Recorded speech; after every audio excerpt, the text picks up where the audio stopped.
কই মাছ, করলা গাজর ভাজি করবো, কই মাছ রান্না করবো আর ডিম রান্না করবো। কই মাছের তরকারি নামাইছি,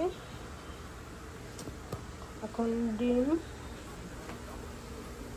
ভুনা করব আর এই গাজর ভাজি তাও পুরা শেষ, সাথে একটু দুধ আছে। রসুন কাটা, আমার রান্না বান্না শেষ। গাজর আর করলা মিশিয়ে ভাজি করছি, ডিমের ভুনা, সিমলা দিয়ে কই মাছের তরকারি, ভাত হয়ে গেছে। আর এটা হচ্ছে আমার ক্ষেতের কাঁচামরিচ, এটাই নিয়ে আসছি,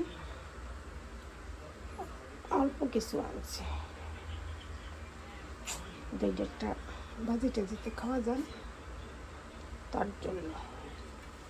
সব তর পাকাই লাগবে না, কুইসিটা পাকাইলে হয়ে যাবে।